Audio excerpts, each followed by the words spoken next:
Okay, so I'm going to start with a story, end with a story, and we'll talk about some maps in the middle. So we'll have a map sandwich today. And I'm going to guide the talk with a couple of lines from a favorite song of mine from the Talking Heads. So think back to the early 80s and remember this popular song. So this is about how I got started in network analysis. So I've been doing this for over 20 years, and I got started because I was in kind of a tough space.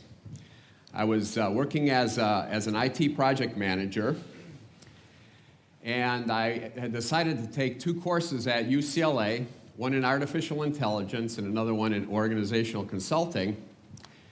And then I had a family at home. So I had lots of pulls on my time. And so it was coming near the end of the semester, and I had 2 papers that I had to turn in for these courses. And I'm wondering how I can save some time. I don't want to write 2 separate papers. So I'm wondering if I could write 1 paper and turn it in for both courses. But I didn't know how to do that, because I didn't know how to combine artificial intelligence and organizational consulting. In the meantime, I have this salesman calling me, and he's trying to sell us some new software. So I'm working in the HR department at Toyota, and we're putting in this major HR system, and he's trying to sell us this very specialized software for managing promotions. And he keeps calling me, and he keeps calling me, and I keep saying, no, we're not ready for it yet. We're just putting in our base products, and we'll be ready for that in 3 years. But he's very persistent, and so he finally gets me to say yes. So he comes out, and he makes the presentation, and the HR VP looks at his presentation and says, yeah, that's great stuff, but we're not ready for it yet. And so I'm helping him pack up for the airport, and we're just chit-chatting, and I mentioned to him, yeah, I'm trying to figure out how to model organizations on a computer. And he goes, oh, someone's already doing that. He reaches into his briefcase and he brings out this New York Times article that talks about this company in San Francisco that was mapping out how people are connected in organizations. And I look at that and I go, oh, I studied this in graduate school. This is network analysis. I know what this is. And as I'm skimming over the article, it's starting to become clear to me how I'm going to write 1 paper and turn it in for 2 classes. So I ended up doing that, got a good grade, and went on from there. So that's how I got started. I got started almost by accident, and I got started with the help of somebody that I really did not want to meet. So here's a diagram that shows what could be a bunch of different people. This could be 12 different people, and they're all shown by a different color because they have different interests and different skills and different backgrounds and things like that. And what happens with networks is there's some hidden rules. There's some rules that guide us all in how we connect with each other. And one of the first rules, and the one that most people know, and it's also one of the strongest ones, is this birds of a feather flock together. So we always seek out similarity. So even though on the internet we have the possibility to connect with anybody else in the world almost, we tend to find those that think like us, have similar interests to us, and so on. Kind of a sub-rule of this is those close by form a tie. So chances are that most of you that are sitting next to somebody at least said hello if you didn't know them, and you met that person and you had a little conversation. And we have the same thing happen with our neighbors and with our colleagues at work. You know everybody in the cubicles around you or in the fences that meet in your backyard and so on. So what that creates is a situation like this. So birds of a feather flock together. Those close by form a tie. You get the similars connecting together, forming little clusters. Another interesting thing about networks, especially in the world of knowledge work, is what you know depends upon who you know. Because much of what we learn is based on things we learn from our colleagues, from our mentors, things we learn socially. Informal learning seems to be the way that the future is going in organizations. And it's also vice versa. So who you know depends upon what you know.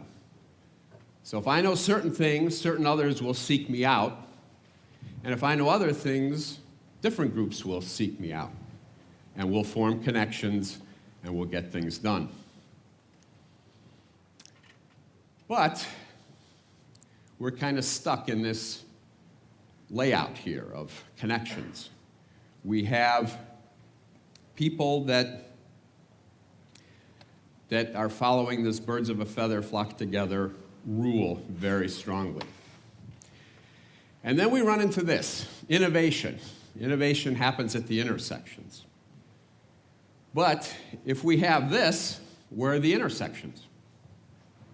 Well, the intersections are amongst the reds, the yellows, the blues, but they're not interconnected amongst themselves. So the good news is we all have this varying tolerance for difference. Some of us like to be in a situation, in a group, in a setting where everybody's just like us.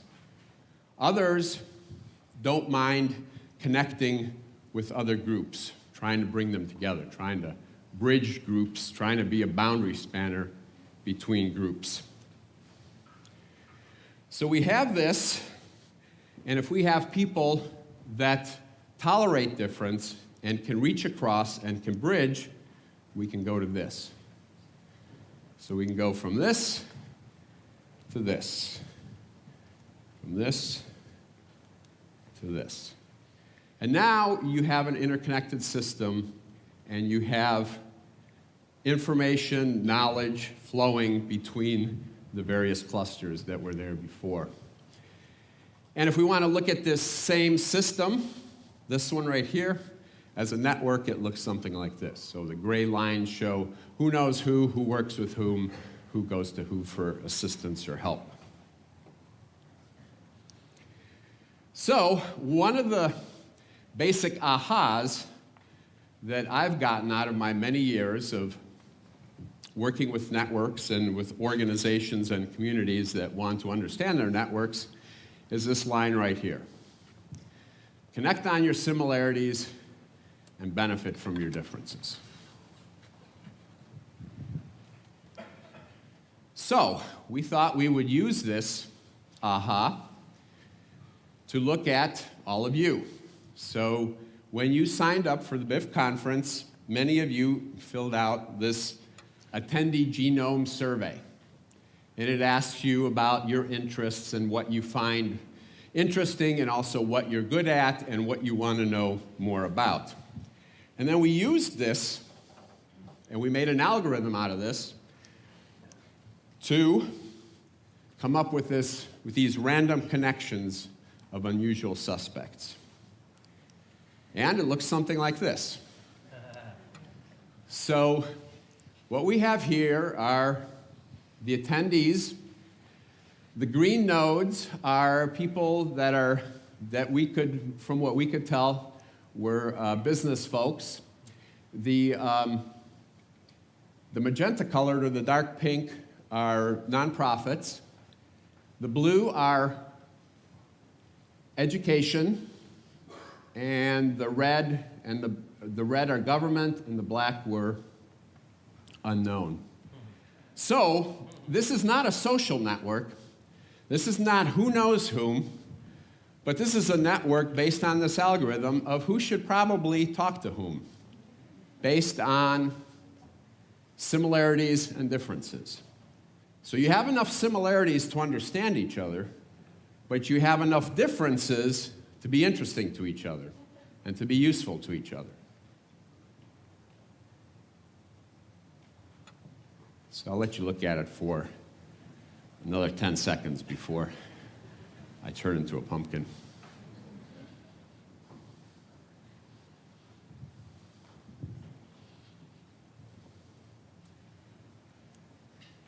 So what this chart becomes, rather than random connections of unusual suspects, is some recommended connections. Try these out. Meet these people. Connect with them. See what happens. There's no guarantees. You're not going to necessarily invent the next iPad, but something interesting may happen. So in networks, when we draw these networks, people are usually nodes, and their relationships or their information flows are the links. But we can turn that around. And we can show people as links that connect concepts. So here's a look at the genome. And this is how everybody answered. And parts of the genome are connected by how many people answered that in common. So if I put down number 3 and 4, and a lot of other people put down 3 and 4 as having a keen interest in that, then there was a line drawn from that. And what we do with networks is that we run a filter. And what we did here is we ran a very high filter. So these are just the strongest connections. Because we see that 4 of these connections fell off. They became isolates. They're disconnected.